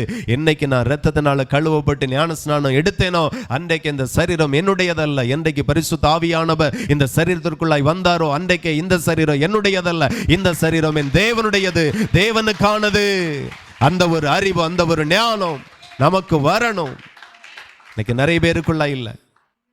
ஆகையினாலதான் அப்பப்போ எதையாகில ஒன்று செஞ்சு விட்டுறது, எதையாகில ஒன்று பேசி விட்டுறது. ஒரு வார்த்தை பேசக்கு முன்ன 10 நேரம் யோசிங்க. வேத வசனத்தின்படி தானா பேசுறேன் அப்படிங்கிறது இருக்கட்டும். கோபப்பட்டாலும் கோபத்துல கிறிஸ்துவினுடைய அனுமதி இருக்கா? சும்மா எதையும் பேசிட்டு வாழ்ந்துட முடியாது. ரொம்ப பேசக்கூடாது. அல்லேலூயா. தேவையான அளவுக்கு பேசுங்க, தேவையானதை மட்டுமே பேசுங்க. கர்த்தருக்கு பயந்தவர்கள் 2 பேர் ஒருவரோடு ஒருவர் பேசிக்கொள்ளுவார்கள், கர்த்தர் அதை கேட்பார். நம்ம 2 பேரும் பேசினாலே கர்த்தர் கேட்டுட்டு இருப்பார். என்ன பேசுறாங்க, என்ன கதை ஓடுது, கிழக்கு தெருவு கதை ஓடுதா, மேற்கு தெருவு கதை ஓடுதா, அடுத்த வீட்டு கதை ஓடுதா? ஆண்டவருக்காய் ஒப்பு கொடுக்கப்பட்டிருக்கு நம்ம வாய். ஆனாலும் எதை பேசிட்டு இருக்கிறோம்? என்றைக்கு இந்த கட்டடத்தை கர்த்தருக்காய் ஒப்பு கொடுத்தோமோ, என்னைக்கு அவருக்காக பிரதிஷ்டை பண்ணினோமோ அவருக்காக மட்டுமே இது பயன்படுத்தப்படுகிறது. கிறிஸ்மஸுக்கு இயேசுவுக்கும், பக்ரீத்துக்கு அல்லாவுக்கும், தீபாவளிக்கு என்ன ஒரு சாமிக்குமா இருக்கு? அப்படி கிடையாது. என்னைக்கு பிரதிஷ்டை பண்ணினோமோ, என்னைக்கு அவருக்காய் கட்ட ஆரம்பித்தோமோ, என்னைக்கு அடிக்கல் நாட்டினோமோ, இனி இந்த கட்டடத்தை இடிக்கிறது வரையிலும், புதுசாய் பெருசாய் கட்டுகிறது வரைக்கும் இந்த கட்டடத்திற்குள்ளாக ஒருவருடைய சித்தம் மாத்திரமே ஒவ்வொரு நாளும் நடக்கும். அவருக்கு விருப்பமில்லாத, சித்தமில்லாத எதுவும் இந்த கட்டடத்துல நடக்காது. அல்லேலூயா. நடக்கவும் அனுமதிக்க மாட்டோம். அதே போலதான் அந்த சரீரத்திலையும் என்னைக்கு நம்ம ஒப்பு கொடுத்தோமோ, ஆவியானவரை பெற்றோமோ, இரத்தத்தினால கழுவப்பட்டோமோ, ரட்சிப்பை பெற்றோமோ, வேதத்தை சுமந்தோமோ, அதுக்கு முன்பதாக என்ன வேண்டாலும் வந்திருக்கும், போயிருக்கும், போயிருக்கும், வந்திருக்கும், வந்திருக்கும், போயிருக்கும். ஆனா அதுக்கு பிறகு ஒருவர் மட்டும்தான் வரணும், ஒருவர் மட்டும்தான் உலாவணும், ஒருவர் மட்டும்தான் அசைவாடணும். வேற எவனும் வந்துடக்கூடாது. இன்னைக்கும் நிறைய பேருக்குள்ள அசுத்தாவி போராடி கொண்டிருக்கிறது. காரணம் என்ன? அல்லேலூயா. அசுத்தாவி போராட்டம், பிசாசின் போராட்டம். நாம கர்த்தரை விட்டு விலகி இருக்குமே ஆனால் இந்த போராட்டம் நீடிக்கும். நான் உங்களை சரியான பாதைக்கு நடத்த பிரயாசப்பட்டு கொண்டு இருக்கிறேன். நீங்க ரொம்ப வசனத்தை கவனிப்பீர்கள். ஆனால் பிசாசு போராட்டம் உங்க வாழ்க்கையில இருக்காது. பிசாசை நீங்க துரத்துவீர்கள். அல்லேலூயா. கிறிஸ்துவின் சரீரம் தான் நீங்க, கிறிஸ்துவின் அவயம் தான் நீங்க. அவர் உங்களுக்குள் இருக்கிறார், அவர் உங்களுக்குள் இருக்கிறார், உங்க சரீரத்திற்குள்ளா இருக்கிறார். அதை ஒவ்வொரு நாளும் விசுவாசிங்க. எதையோ ஒன்றை பார்த்து சோகம் காணக்கூடாது. கிறிஸ்து ஒருவர் உள்ள இருக்கிறார். சினிமாவை பார்த்து ஒரு சுகத்தை அனுபவிக்க கூடாது. கிறிஸ்து இருக்கிறார். பாவ சந்தோஷத்துல நாம சந்தோஷப்படக்கூடாது. கிறிஸ்து நமக்குள்ளா இருக்கிறார். அவர் துக்கப்படுவார், அவர் வேதனைப்படுவார். இந்த சரீரம் முழுவதும் கர்த்தருக்காய் ஒப்பு கொடுத்துருங்க. ஆசை இச்சை எல்லாம் சிலுவையில் அரைஞ்சிருங்க. அல்லேலூயா. பரலோகத்துக்கு போகணுமா, போக வேண்டாமா? எத்தனை பேருக்கு பரலோகத்துக்கு போகணும்? சபைக்கு வருகிறதே பரலோகத்துக்கு போகதான். அதை புரிந்து கொண்டு செயல்படுங்க. அல்லேலூயா. தேவனுக்கு மகிமை உண்டாகட்டும். அடுத்தபடியாய் பாருங்க, ரோமர் 12:1.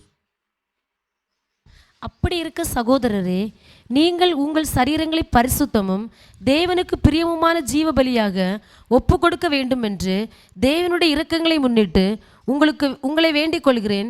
இதுவே நீங்கள் செய்யத்தக்க புத்தியுள்ள ஆராதனை. அல்லேலூயா. கர்த்தருடைய நாமத்திற்கு மகிமை உண்டாகட்டும். இந்த இடத்துல வசனம் சொல்லுகிறது, நீங்கள் உங்கள் சரீரங்களை பரிசுத்தமும் தேவனுக்கு பிரியமான ஜீவ பலியாக ஒப்பு கொடுக்க வேண்டும். தேவனுடைய இரக்கங்களை முன்னிட்டு உங்களை வேண்டிக் கொள்ளுகிறேன். இதுவே நீங்கள் செய்யத்தக்க புத்தியுள்ள ஆராதனை. அப்போ தேவனுக்காக அந்த சரீரத்தை ஒப்பு கொடுக்காம அவரை ஆராதிக்க முடியாத, அந்த ஆராதனை அங்கீகரிக்கப்படாத ஒரு ஆராதனையாகவே இருக்கும்.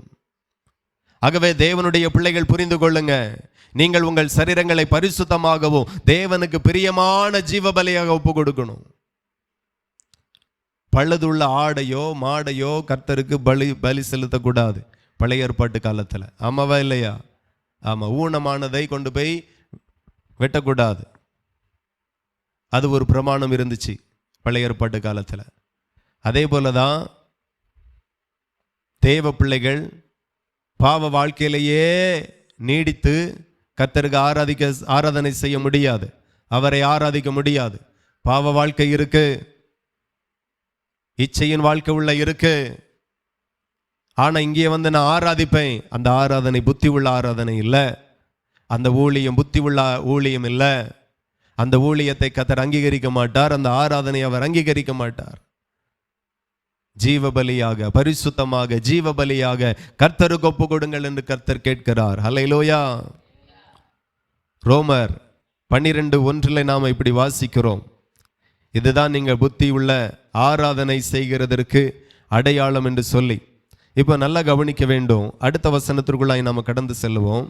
நீங்கள் இந்த பிரபஞ்சத்திற்கு ஒத்த வேஷம் தெரியாமல் தேவனுடைய நன்மையும் பிரியமும் பரிபூரணமுமான சித்தம் இன்னதென்று பகுத்தறியத்தக்கதாக உங்கள் மனம் புதிதாகிறதுனாலே மறுரூபமாகுங்கள். அல்லேலூயா. கிறிஸ்து வருகைக்காக நாம மறுரூபமாக வேண்டியது அவசியம். அப்ப ஆண்டவர் சொல்லுகிறார், நீங்கள் இந்த பிரபஞ்சத்திற்கு ஒத்த வேஷம் தெரியாமல் இருக்கணும். உலகத்தானை போல நாம் இருக்கக்கூடாது. நமக்கும் உலகத்திற்கும் ஒரு வித்தியாசம் இருக்கிறது. நமக்கும் உலக ஜனங்களுடைய பழக்க வழக்கத்துக்கும் ஒரு வித்தியாசம் இருக்கிறது. நம்ம வாழ்க்கைக்கும் உலக ஜனங்களுடைய வாழ்க்கைக்கும் ஒரு வித்தியாசம் இருக்கிறது. அவங்க விரும்புகிறது போல நம்முடைய விருப்பங்கள் அல்ல. நம்முடைய விருப்பங்கள் எல்லாம் வேற. உலகத்துக்கு ஒத்த வேஷம் தரிக்க கூடாது என்று கர்த்தர் சொல்லுகிறார். உலக சிநேகம் தேவனுக்கு விரோதமான பகை. ஆமென். எத்தனை பேருக்கு புரியுது? நல்ல ஸ்தோத்திரம் பண்ணுங்க. Praise lord. ஹல்லேலூயா. ஒரு தேவ மகிமை இறங்கி வருவதாக, தேவ பிரசன்னம் நம் நடுவில் உலாவுவதாக. எல்லாரும் துதியோடும் ஸ்தோத்திரத்தோடும் காணப்படுவோம். ஹல்லேலூயா. நம்முடைய சிந்தை ஒருமனப்படட்டும், நம்முடைய நோக்கம் ஒருமனப்படட்டும். கர்த்தர் பேசுகிற முக்கியமான சத்தியங்கள் இவைகள் எல்லாம் எப்போதுமே கேட்க கிடைக்காதது. ஆகவே ரொம்ப உன்னிப்பாய் கவனம் சிதறாதபடி உன்னிப்பாய் கவனித்து கொண்டிருப்போம். கர்த்தர் ஏதோ ஒரு முக்கியமான காரியத்தை உங்களுக்காகவும் எனக்காகவும் பேசி கொண்டிருக்கிறார். ஹல்லேலூயா. உலக சிநேகம் அது கிறிஸ்துவுக்கு விரோதமான பகை. இந்த இடத்துல நாம் பார்க்கிறோம், இந்த உலகத்துக்கு நீங்கள் இந்த பிரபஞ்சத்திற்கு ஒத்த வேஷம் தெரியாமல் இருக்கணும். தேவனுடைய நன்மை எது, பிரியம் எது, பரிபூரணமான சித்தம் இன்னதென்று அதை பகுத்தறியணும். அல்லேலூயா. பகுத்தறியணும். அது ரொம்ப ரொம்ப ரொம்ப முக்கியம்.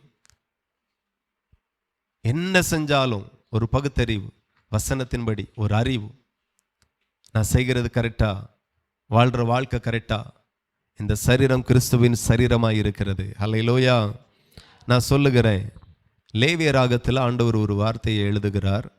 எல்லாரும் எடுத்துக்கோங்க. லேவிய ராகமும் 19:28.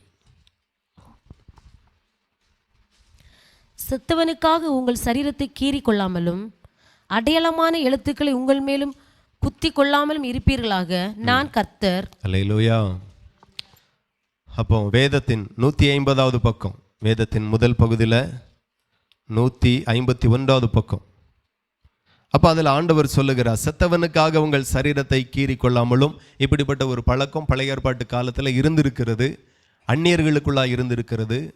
ஆகவே அந்நியர்களை பார்த்து என் தாய்க்காக நான் இதை செய்வேன், என் தகப்பனுக்காக நான் என் சரீரத்தை கீறிக்கொள்ளுவேன் அப்படிங்கிற முறை உங்களுக்குள்ளாக வந்துடக்கூடாது. உலகத்துக்கு ஒத்த வேஷம் நீங்கள் தரிக்கக்கூடாது என்கிறதை ஆதி நாட்களிலே கர்த்தர் கற்றுக் கொடுக்கிறார். அல்லேலூயா. ஆகையினால சபைக்கு வரக்கூடிய தேவ பிள்ளைகள் எல்லா அந்நிய கிரியைகளுக்கு நீங்கள் விலகிருங்க. ஆமேன். நீங்கள் ரட்சிக்கப்பட்டாச்சு, சபைக்கு வந்தாச்சு. மறுபடியும் செத்தவர்களுக்கு செய்ய வேண்டிய கடமை, அது தாயாக இருந்தாலும் தகப்பனாக இருந்தாலும் என்ன கடமை செய்தாலும் கிறிஸ்துவுக்கு உட்பட்டு எந்த காரியமும் செய்யுங்க. அல்லேலூயா. தாய் தகப்பன் இந்துவாக இருக்கலாம், ஆனால் அங்கே நடக்கிற சடங்கு நாம் போய் செய்யக்கூடாது. இது எல்லாருக்காக பொதுவாக சொல்ல வேண்டிய கடமை நான் சொல்லுகிறேன். கேட்கிறதும் கீழ்ப்படுகிறதும் உங்களுடைய விருப்பம். சிலர் அறியாமல் இருக்கலாம். ஆகையினால எல்லாருக்காக சொல்லுகிறேன். நாம் ரட்சிக்கப்பட்டாச்சு. அல்லேலூயா. நாம் கிறிஸ்துவை ஏற்றுக்கொண்டாச்சு. இனி கிறிஸ்துவின் முறைப்படி என் தாய் தகப்பனுடைய மரணத்துக்கு பிறகு என்ன செய்யணுமோ அதை நான் கிறிஸ்துவுக்கு உட்பட்டு, சபைக்கு உட்பட்டு, வேதத்திற்கு உட்பட்டு அந்த சட்டத்தின்படியே நான் செய்வேன். உலகத்துக்கு ஒத்த வேஷம் தரிக்க மாட்டேன். உலகத்தில் சில இடத்துல கீறிக்கொள்ளக்கூடிய சம்பவம் இருக்கும், முடியெடுக்க வேண்டிய சம்பவம் இருக்கும், கொள்ளி வைக்கக்கூடிய கலாச்சாரங்கள் இருக்கும். ஆனால் வேதத்தில் நமக்கு அஞ்ஞான கிரியைகள் நமக்கு இருக்கக்கூடாது. ஆகையினால நாம் அதை செய்யக்கூடாது. அது என்ன வேணா என்னுடைய தகப்பனாக இருக்கலாம், என் தாயாக இருக்கலாம். ஆனாலும் நான் ரட்சிக்கப்பட்ட பிறகு எனக்கு தாயும் தகப்பனும் இயேசு கிறிஸ்து மட்டுமே என்கிறதுல ஒவ்வொரு தெய்வ பிள்ளைகளும் உறுதியாக இருக்கணும். ஆகவே இனி வரக்கூடிய காரியத்தில் ரொம்ப ஞானமாய் கிறிஸ்துவின் சரீரமாய் நான் வாழுகிறேன், கிறிஸ்துவின் பிள்ளையாய் நான் வாழுகிறேன், கிறிஸ்துவின் மனவாட்டியாய் நான் வாழுகிறேன். ஆகவே அஞ்ஞான கிரியைகள் அல்லாமல் கிறிஸ்து எனக்கு எப்படி வாழணுமோ கற்றுத்தந்திருக்கிறாரோ அதன்படி தான் நான் வாழுவேன் என்கிறதுல தயவு செய்து உறுதியாகிருங்க. கர்த்தர் உங்களை ஆசீர்வதிப்பார். எத்தனை பேருக்கு புரியுது? ஹல்லேலூயா. அப்போ இந்த இடத்துல ஒரு காரியத்தை, அடுத்த காரியத்தை சொல்லுகிறா, அடையாளமான எழுத்துக்களை உங்கள் மேலே குத்தி கொள்ளாமல் இருக்கணும். அப்போ நிறைய பேர் இன்னைக்கு பச்சை கொடுத்துக்கிறது அதெல்லாம் பழைய காலத்தில் இருந்தே இருக்குது. எனக்கு தெரிஞ்சு நான் சின்ன வயசில் இருக்கும்போது எங்கள் பாட்டியெல்லாம் குத்திருப்பாங்க. அது ஒரு ஜாலி. வீட்டு முன்னாடி கோலம் போட்ட மாதிரி கையில் காலில் எல்லாம் கோலம் போட்டு வச்சுருப்பாங்க, பச்சை குத்தி வச்சுருப்பாங்க. நான் கேட்பேன், இதெல்லாம் என்னது பெரிய மச்சம் பேராண்டி அப்படின்னு சொல்லி தருவாங்க. அப்போ எனக்கு ஏன் இல்லைன்னு கேட்பேன். உனக்கும் போட்டுருவோமா, கொஞ்சம் வலிக்கும், என்ன செய்வாங்க, குத்துன்னு குத்துவாங்க அப்படியெல்லாம் சொல்லி தந்திருக்கதை நான் கேள்விப்பட்டிருக்கிறேன். ஆனால் வேதத்தில் அதற்கு அதிகாரம் இல்லை. அல்லேலூயா. இப்போ மறுபடியும் சிந்திங்க. இந்த கட்டடம் நம்முடையது, நம்ம கட்டினது, நம்ம சபை, நமக்கு 100% உரிமை இருக்கிறது. ஆனாலும் ஆளுக்கு ஆள் அடுத்த வாரம் ஒரு கெச்சை கொண்டு வந்து அங்கங்கே கோடு போடக்கு யாருக்காக அனுமதி உண்டா? நீங்கள் கட்டினது தானே, நீங்கள் தான் கல்லை சுமந்தீங்க, தண்ணி ஊற்றுனீங்க, காசு கொடுத்தீங்க, எல்லாம் உங்களுடையது தான். ஒவ்வொரு கல்லுலையும் உங்கள் பேர் எழுதியிருக்கு, போட வேண்டியதானே உங்கள் பேர், எதையாவது ஒன்று உங்கள் அடையாளம் போட்டு போங்க அடுத்த வாரம் வந்து. இல்லை, இது கிறிஸ்துவின் சபை, அது அவருடையது. அப்போ அதே போல தான் அந்த சரீரம் அவருடையது, கிறிஸ்துவினுடையது. இதில் ஒரு கோடு போடனாலும் அங்கேருந்து அனுமதி வரணும். அல்லேலூயா. அந்த அனுமதி வேதத்தில் இருக்கணும். இது ஸ்டைலு பாஸ்டர், அது ஸ்டைலோ முயலோ எனக்கு தெரியாது, வேதத்தில் இல்லை, அதை நீங்கள் செய்யக்கூடாது. இல்லை, சிலுவை தான் நான் வரைஞ்சிருக்கிறேன், ஜீசஸ்ன்னு தான் எழுதியிருக்கிறேன், என் கண்ணில் எழுத வேண்டியதானே? முண்டை கண்ணை காட்டி போடையா ஜீசஸ், இந்த கண்ணில் எழுது ஜீசஸ் எழுத வேண்டியதானே? தெரியுதில்ல, அங்கே போட்டக்கு ஆபத்து அப்படின்னுட்டு. அங்கே போட்டால் உனக்கு ஆபத்து, வேற எங்கேயும் போட்டாலும் மொத்தமாக ஆபத்து தான். கிறிஸ்துவுக்கு இது பிடிக்காது. ஏன் தெரியுமா? இந்த சரீரம் அவருடைய சாயலை போல, அவர் எப்படியோ அப்படியே தான் கர்த்தர் நம்மை படைத்திருக்கிறார். இதற்காக நாம பெருமைப்படணும். கரங்களை தட்டி அப்பாவை மகிமைப்படுத்துங்க. ஹல்லேலூயா. இந்த சரீரம் எனக்கு காது எப்படி இருக்கிறதோ அப்படியே தான் அவருக்கும் இருக்கிறது. ஆமேன். நான் உங்களுக்கு ஒரு கிஃப்ட் தாரேன், நீங்க வாங்கி வச்சுட்டு அதுல வேற எதையோ ஒன்று மாட்டி எடுத்து இன்னும் ஸ்டைல் பண்ண எனக்கு எவ்வளோ வருத்தமா இருக்கும். ஹல்லேலூயா. செய்யாதுங்க. நாம் ரட்சிக்கப்பட்ட பிள்ளைகள், நம்மளுடைய பழக்கம் வழக்கம் எல்லாமே கிறிஸ்துக்கு உட்பட்டு, கிறிஸ்துவுக்கு சித்தமானது, அவருடைய வசனத்துக்கு உட்பட்டே இருப்பதாக. அதை மீறி வரவே கூடாது. அல்லேலூயா. பரலோகத்தில் இருக்கிறவர்கள் வெண்வஸ்திரம் தரித்து இருக்கிறதை நம்ம பார்க்கிறோம். ஆகவே ஆராதல முடிந்த அளவு திருவிருந்து ஆராதல கண்டிப்பாக கொஞ்சம் வெள்ளை சாரி போட்டு வந்தால் நல்லா இருக்கும். ஆமேன். கணவனாருடைய அனுமதியோடு, எல்லாரையும் கட்டாயப்படுத்த முடியாது. ஆமென். அப்போ கொஞ்சம் கொஞ்சமாக சில கணவனார் வந்து ஃபுல் ஒயிட்டுக்கு சம்மதி காட்டாலும் கொஞ்சம் பூ போட்ட மாதிரி சம்மதிப்பாங்க. அதெல்லாம் நீங்கள் கொஞ்சம் ஃபாலோ பண்ணுங்க, இன்னும் கொஞ்சம் நல்லா இருக்கும். ஹல்லேலூயா. இப்போ நம்முடைய சரீரத்தை பார்த்தீங்கன்னா இச்சைக்கு ஏதுவாய் சரீரத்தை பேணவே கூடாது. ஆமென். இச்சைக்கு ஏதுவா இது ஸ்டைலு அப்படிங்கிற ஒரு அழகு தேவை. நீட்டாக இருக்கணும், சுத்தமாக இருக்கணும், ஒழுக்கமாக இருக்கணும், ஒழுங்காக இருக்கணும். தலையெல்லாம் குழச்சி போட்டு வந்தால் நல்லாவா இருக்கும்? ஒழுக்கம் தேவை, நேர்த்தியாக இருக்கணும், ஆனால் அலங்கரிப்பு இருக்கக்கூடாது. அல்லேலூயா. அப்போ ஒரு வசனம் சொல்லுகிறது, வாசிங்க. 1 கொரிந்தியர் 12:24. 1 கொரிந்தியர் 12:24. நம்மில் லட்சணம் உள்ளவர்களுக்கு அலங்கரிப்பு வேண்டியதில்லை. நம்மளில் லட்சணம் உள்ளவைகளுக்கு அலங்கரிப்பு தேவையில்லை. அல்லேலூயா. எடுத்துட்டீங்களா? வேதத்தின் கடைசி பக்கம் 239. சரி, இப்போ இந்த இடத்துல ஆண்டவருடைய வசனம் சொல்லுகிறது, நம்மில் லட்சணம் உள்ளவைகளுக்கு அலங்கரிப்பு வேண்டியது இல்லை. அல்லேலூயா. அப்போ நம்ம எந்த அழகா இருக்கிறோம், யாருடைய அழகா இருக்கோம்னா தேவனுடைய அழகா இருக்கிறோம். அவரை மாதிரி நாம் இருக்கிறோம். அல்லேலூயா. நாம் அசிங்கமாக இல்லை, அவலட்சணமாக இல்லை, கிறிஸ்துவின் சாயலை போல கர்த்தர் நம்மை படைத்திருக்கிறார். அவரை பார்த்தே அவர் நம்மளை சிருஷ்டித்திருக்கிறார். அவருக்கு காது எப்படி இருந்ததோ, மூக்கு எப்படி இருந்ததோ, உதடு எப்படி இருந்ததோ, அவரை பார்த்தே அவர் நம்மை உண்டாக்கி இருக்கிறார். ஸோ எல்லாமே அழகாக தான் இருக்கிறது. ஆகையினால ஆண்டவருடைய வசனம் சொல்லுகிறது, நம்மில் லட்சணம் உள்ளவைகளுக்கு அலங்கரிப்போ வேண்டியதில்லை. திருமணம் அலங்கரிக்கலாம், ஆனா வாழ்க்கை முழுசா ஒரு அலங்கரிப்பு நமக்கு வேண்டியதா இருக்கக்கூடாது. நாம வேறு பிரிக்கப்பட்டவர்கள், மீட்கப்பட்டவர்கள், கிறிஸ்துவால அழைக்கப்பட்டவர்கள், தெரிந்து கொள்ளப்பட்டவர்கள். நமக்குன்னு ஒரு வாழ்க்கை முறை இருக்கிறது. அதற்கு உங்களை நீங்க இன்னும் ஒப்பு கொடுக்க வேண்டும். அல்லேலூயா. நீங்க எடுத்து வாசிங்க, கடைசியை வாசித்து முடிப்போம். 1 தீமோத்தேயு 283 பக்கம், வேதத்தின் கடைசி பகுதியில் 283 பக்கம். 1 தீமோத்தேயு 2 அதிகாரம் 9 வாசிப்போம்.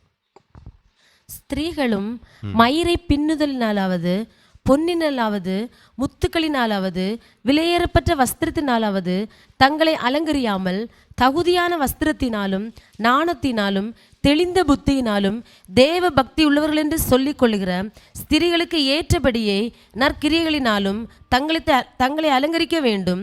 ஸ்திரீயானவள் எல்லாவற்றிலும் அடக்கமுடையவளாய் இருந்து அமைதலோடு கற்றுக்கொள்ள கடவுள். அல்லேலூயா. தேவனுக்கு மகிமை உண்டாகட்டும். அந்த பக்கம் மாற்றி சொல்லிட்டேன்னு நினைக்கிறேன். 287 பக்கம், 1 தீமோத்தேயு 2 அதிகாரம், அதில் 9 வசனத்தை நாம் வாசிக்கிறோம். பெரும்பாலும் நிறைய சபைகள் இதை குறித்து பிரசங்கம் பண்ணுகிறதில்ல, ஆழமாய் சொல்லி கொடுக்கறதில்ல. எல்லா வசனமும் சொல்லி கொடுக்க தேவன் ஊழியக்காரனுக்கு அதிகாரத்தை தந்திருக்கிறார். நான் சொல்லாமல் தெருவில் உங்களுக்கு யாரும் சொல்ல மாட்டாங்க, குடும்பத்தில் யாரும் சொல்ல மாட்டாங்க. இதை சொல்லக்கு கடமைப்பட்டவனே கர்த்தருடைய ஊழியக்காரன் தான். எனக்கு நிறைய வசனங்களை அழுத்தம் திருத்தமாக ஆழமாக பேசுகிற நிறைய ஊழியர்கள் உண்டு. ஆனால் சில வசனங்களை பேசாமல் விடுகிறவர்களும் உண்டு. நான் அவ்வப்போது உங்களுக்கு சொல்லி தருகிறேன், இப்பொழுதும் சொல்லி தருகிறேன். ஆண்டவர் இந்த இடத்துல சொல்லுகிறார், ஸ்திரீகளும் மயிரை பின்னுதலினாலே, பொன்னிலாவது, முத்துக்களிலாவது, விலையேற பெற்ற வஸ்திரத்தினாலாவது தங்களை அலங்கரியாமல். அல்லேலூயா. அப்போ நகைகளினால நாம் நம்மை அலங்கரிக்க கூடாது என்கிறது தான் தேவனுடைய சத்தியம். அல்லேலூயா. இன்னைக்கு நம்ம நகை போடுக்க நம்ம சின்ன வயசுலேயே பாரம்பரியமாக கிறிஸ்துவை அறியக்கு முன்பதாக, உபதேசத்தை அறியக்கு முன்பதாக மூக்கில் ஓட்டு போட்டு அங்கே ஒன்று மாட்டிக்கிட்டோம், காதில் ஓட்டு போட்டு அங்கே ஒன்று மாட்டிக்கிட்டோம். எத்துல எல்லாம் நாம் ரிங்ஸ் போட முடியுமோ, நகைகள் போட முடியுமோ போடுகிறோம். ஆனால் இன்றைக்கு சத்தியத்தை நாம் வாசிக்கிறோம், கர்த்தரும் அதை பிரசங்கம் பண்ணுகிறார். பெந்தேகோஸ்து சபையில் பார்த்தீங்கன்னா இதெல்லாம் அங்கே போனாலே நகை கலத்தணும் அப்படிங்கிற மாதிரிலாம் இல்லாமல், இது யாருடைய உபதேசம் அப்படின்னா கிறிஸ்து சபைக்கு சொல்லி கொடுத்த எழுதப்பட்ட ஒரு வசனம். அப்போ நான் சொல்லுகிறேன், கணவனாருடைய அனுமதி இருக்குமே ஆனால் நீங்கள் அதை தாராளமாக செய்யுங்க, கர்த்தர் உங்களை ஆசீர்வதிப்பார். ஹல்லேலூயா. அதே போல் கணவனை இழந்தவர்கள் தயவு செய்து இன்னும் வெயிட் பண்ண வேண்டாம். இந்த வசனத்திற்கு உங்களை ஒப்பு கொடுங்க. உங்கள் கரங்கள் அநேக ஐஸ்வர்யங்களை சம்பாதிக்கும், அநேக ஆசீர்வாதங்களை சம்பாதிக்கும். நமக்குள்ள ஒரு வெறி இருக்கணும், எப்படியெல்லாம் அவருக்காய் வாழணுமோ அப்படியெல்லாம் நான் அவருக்காக வாழுவேன். அந்த ஒரு ஆசை நமக்குள்ளாய் பெருகட்டும். ஆமென். கிறிஸ்துவுக்காய் எவ்வளோ ஒப்பு கொடுக்க முடியுமோ நிறைய வசனங்கள் இருக்கிறது. நீங்கள் நிறைய ஒப்பு கொடுத்துருக்கிறீங்க, நிறைய காரியத்துக்கு அர்ப்பணித்திருக்கீங்க. ஆனால் இவ்வளோ வந்தது கர்த்தர் உங்கள் மேலே சந்தோஷமாக இருக்கிறார். ஆகவே இன்னும் ஆண்டவருடைய வசனம் எப்போதுமே என்ன சொல்லணும்னா, பரிசுத்தமானவன் இன்னும் பரிசுத்தமாகணும் என்கிறது தான் தேவனுடைய விருப்பம். நாம் என்ன நினைக்கிறோம்னா, ஆண்டவருக்குள்ளே வந்துட்டோம், இவ்வளோ ஜெபம் பண்ணுறோம் போதாதா அப்படின்னு நினைக்கிறோம். இவ்வளோ உண்மையாக வாழ்கிறோம், இவ்வளோ இறக்க குணமாக இருக்கிறோம், போதாதா அப்படின்னு நம்ம நினைக்கிறோம். உண்மையிலே சொல்லுகிறேன், இது போதாது. இந்த விஷயத்தில் நமக்கு திருப்தி வரவே கூடாது. ஆபிரகாமினிடத்தில் ஆண்டவர் கேட்டார், உன் புத்திரனும் உன் ஏகசுதனும் உன் நேசகுமாரனை எனக்கு பலியாகத்தா. ஒரு கடுகளவு யோசிக்கல் அப்படியே தூக்கி கொடுத்துட்டார். ஆகையினால தான் கர்த்தர் அவர் மேல் அவ்வளோ சந்தோஷமாக இருந்தார். கரங்களை தட்டி அப்பாவை மகிழ்ந்தார். ஹல்லேலூயா. ஸோ கிறிஸ்துவை நாம பிரியப்படுத்துவோம். ரொம்ப ஆண்டவர் போராடல அவரிடத்துல, இதை செய்ப்பா செஞ்சுதான் பாரு அப்படி கெஞ்சவே இல்லை, அழுத்தம் கொடுக்கல. என்ன ஒரு ஊழியக்காரனை வச்சு தூதனை அனுப்பி பேசல. அவரே போய் ஒரே ஒரு வார்த்தை சொல்லிட்டு அவர் பாட்டு போயிட்டார். ஆனா மனுஷன் தூங்கவே இல்லை. விடிய காலம் எந்திரிச்சாச்சு, மனைவிட்ட கூட போறேன்னு சொல்லல, போயிட்டு வரேன்னு சொல்லல, இந்த ஏரியாவுக்கு போறேன்னு சொல்லல, அட்ரஸ் கொடுக்கல, ஒன்றும் இல்லை. 3 நாள் வெறித்தனமா பிரயாணம் பண்ணி ஆண்டவர் குறித்த தேசத்துல குறித்த மலைகளில் ஒன்றில் பலிபீடத்தை கட்டி தன்னுடைய குமாரனை பலி கொடுக்க கட்டி படுக்க வைத்து கத்தி ஓங்குகிறான். கிறிஸ்து தடை பண்ணினார். ஹல்லேலூயா. பாருங்க, தீவிரமாய் அதை ஒப்பு கொடுக்கிறான். ஸோ நாம தேவன் கேட்கும்போது, தேவன் சொல்லும்போது, வசனங்களை வாசிக்கும் போது நீங்க ஒப்பு கொடுங்க. வீட்டில் தடை இல்லாவிட்டால் தாராளமாக ஒப்பு கொடுங்க. ஹல்லேலூயா. நாம பார்க்க வேண்டியது கணவனை, நாம பார்க்க வேண்டிய நம்மளுடைய குடும்பத்தை எடுத்து சொல்லுங்க. சொல்லியும் பிரச்சனை விட்டுருங்க, கிறிஸ்து பார்த்து கொள்ளுவார். ஹல்லேலூயா. அப்போ இதெல்லாம் செய்யுங்க, இதெல்லாம் நமக்கு ஆசீர்வாதம். ஒப்பு கொடுக்கும்போது கர்த்தர் நம்மை வெகுவாய் ஆசீர்வதிக்கிறார். எல்லாரும் முழங்கள் படியிட்டு ஜெபிப்போம். கர்த்தர் நல்லவர். Thank you lord. ஹல்லேலூயா. எங்கள் தகப்பனே, நாங்கள் உம்மை துதிக்கிறோம். எங்கள் ராஜா, நாங்கள் உம்மை ஸ்தோத்தரிக்கிறோம். ரீபா ஷகடதரி ஹந்தூரோ. மகிமை உள்ள தேவன் நம் நடுவிலே உலாவி கொண்டிருக்கிறார். உன்னதமான தேவன் நம் நடுவிலே அசைவாடி கொண்டிருக்கிறார். துணையாளரே, மகிமையானவரே, உம்மை உயர்த்துகிறோம். எல்லாரும் ஸ்தோத்திரம் பண்ணி ஹல்லேலூயா. ரிபா ஷடதரபா. எவ்வளவு ஒப்பு கொடுக்க முடியுமோ இந்த வார்த்தைகளை கேட்கும்போது இருதயத்தில் கடினப்படவே கூடாது. நான் என் வீட்டில் இருந்து ஒரு வார்த்தை எழுதி கொண்டு உங்க மத்தியில் நான் வாசிக்கல. ஹல்லேலூயா. கர்த்தருடைய வேதத்தில் இருந்தே நான் உங்களுக்கு வாசித்தேன். சிலர் விரும்பாத ஒரு வசனமா இருக்கலாம், ஆனாலும் ஒப்பு கொடுங்க. கர்த்தர் யாரையும் மாற்றுவார், யாரையும் பிரகாசிக்க பண்ண அவர் வல்லவராயிருக்கிறார். ஹல்லேலூயா. ரீபானாதி ஹந்தோரோ. நல்லவரே, உம்மை நன்றியோடு துதிக்கிறோம், நன்றியோடு உம்மை ஸ்தோத்தரிக்கிறோம், நன்றியோடு உம்மை மகிமைப்படுத்துகிறோம் அப்பா. Glory glory. ஹல்லேலூயா. எல்லா நாவுகளும் துதிக்கட்டும். நான் இன்னும் என் கையை ஒப்பு கொடுக்கணும், இன்னும் என் கண்ணை ஒப்பு கொடுக்கணும், என் ஆவி ஆத்துமாவை ஒப்பு கொடுக்கணும், நினைவுகளை ஒப்பு கொடுக்கணும், எல்லாம் கர்த்தருக்காக ஒப்பு கொடுக்கணும். எல்லாம் சொல்லுங்க வாய்களை திறந்து. ஹல்லேலூயா. நல்லவரே, உம்மை துதிக்கிறோம். ரிஷதரபலதரதியாந்தோரோ. என்னை விட்டு எடுபடாத நல்ல பங்கு நீர்தானையா. என்னை விட்டு எடுபடாத நல்ல பங்கு நீர்தானையா. நல்ல பங்கு நீர்தானையா. நல்ல பங்கு நீர்தானையா. உம்மை எப்படி நான் பாடுவேன், என்ன சொல்லி நான் துதிப்பேன்.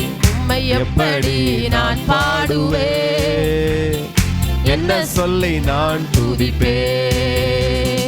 ரத்தம் சிந்தி மீட்டவரே, இரக்கம் நிறைந்தவரே, ரத்தம் சிந்தி மீட்டவரே, பாடுங்க, இரக்கம் நிறைந்தவரே, ஐயா இரக்கம் நிறைந்தவரே, ஐயா இரக்கம் நிறைந்தவரே. உம்மை எப்படி நான் பாடுவேன், என்ன சொல்லி நான் துதிப்பேன். உம்மை எப்படி நான் பாடுவேன், என்ன சொல்லி நான் துதிப்பேன். உந்தன் பாதம் அமர்ந்திருந்து ஓயாமல் முத்தம் செய்கிறேன். உந்தன் பாதம் அமர்ந்திருந்து அந்த கிருபைகளை தாருங்க. ஓயாமல் முத்தம் செய்கிறேன். ஆமென். ஓயாமல் முத்தம் செய்கிறேன். ஐயா ஓயாமல் முத்தம் செய்கிறேன். உம்மை எப்படி நான் பாடுவேன், என்ன சொல்லி நான் துதிப்பேன். உம்மை எப்படி நான் பாடுவேன், என்ன சொல்லி நான் துதிப்பேன். வருகையில் எடுத்துக்கொள்வீர், கூடவே வைத்துக் கொள்வீர். வருகையில் எடுத்துக்கொள்வீர், வைத்துக் கொள்வீர். என்னை கூடவே வைத்துக் கொள்வீர். என்னை கூடவே வைத்துக் கொள்வீர். ஆமென். உம்மை எப்படி நான் பாடுவேன், என்ன சொல்லி நான் துதிப்பேன். உம்மை எப்படி நான் பாடுவேன், என்ன சொல்லி நான் துதிப்பேன். நல்ல கரங்களை தட்டி தேவனை மகிமைப்படுத்தி ஹalleluya ஔடா ரபல ஷகடதரா. ஆண்டவருக்கு ஒப்பு கொடுங்க, கிறிஸ்துவுக்கு ஒப்பு கொடுங்க, ராஜாவுக்கு ஒப்பு கொடுங்க. கரங்களை ஒப்பு கொடுங்க, கால்களை ஒப்பு கொடுங்க, இருதயத்தை ஒப்பு கொடுங்க, நினைவுகளை ஒப்பு கொடுங்க, கண்களை ஒப்பு கொடுங்க, கால்களை ஒப்பு கொடுங்க, வாழ்க்கையை ஒப்பு கொடுங்க. கிறிஸ்துவினுடைய சரீரமாய் நீங்கள் இருக்கிறீர்கள், கிறிஸ்துவின் அவயமாய் இருக்கிறீர்கள். கேட்ட வார்த்தைகளுக்கெல்லாம் உங்களை அர்ப்பணிங்க. அல்லேலூயா. உலகத்தை நான் வெறுக்கணும், உலக ஆசை இச்சைகளை நான் வெறுக்கணும், உலக காரியத்தை நான் வெறுக்கணும். அல்லேலூயா. அந்த கிருபையை தாருங்கப்பா. உலக இச்சைகள், உலக பாவங்கள் இயேசுவின் நாமத்தில் எங்களை விட்டு மாறுவதாக. கிறிஸ்துவின் வருகைக்கு எங்களை ஆயத்தப்படுத்துவீராக. ஆசீர்வதிங்க. உங்க நல்ல நாமம் தொடர்ந்து மகிமைப்படட்டும். வந்திருக்கிற எல்லாருக்குள்ள ஒரு மாற்றம் வரட்டும். ஒரு மாற்றத்தை கொடுங்க டாடி. ஆசீர்வதியும். இயேசுவின் நாமத்தில் ஜெபிக்கிறோம். ஜெபங்களும் நல்ல பிதாவே. மேன் ஆத்துமாவே கர்த்தரை ஸ்தோத்திரி, என் முழு உள்ளமே பரிசுத்த நாமத்தை ஸ்தோத்திரி. ஆத்துமாவே கர்த்தரை ஸ்தோத்திரி. கர்த்தர் செய்த சகல உபகாரங்களை மறவாதே. ஆமென். கர்த்தராகிய இயேசு கிறிஸ்துவினுடைய கிருபையும் பிதாவாகிய தேவனுடைய அன்பும் பரிசுத்த ஆவியின் ஐக்கிய சிநேக காவலும் இன்றும் என்றும் சதா காலமும் நாம் அனைவரோடும் என்னும் இருப்பதாக. ஆமென். ஹல்லேலூயா. கர்த்தர் உங்களை ஆசீர்வதிப்பார்.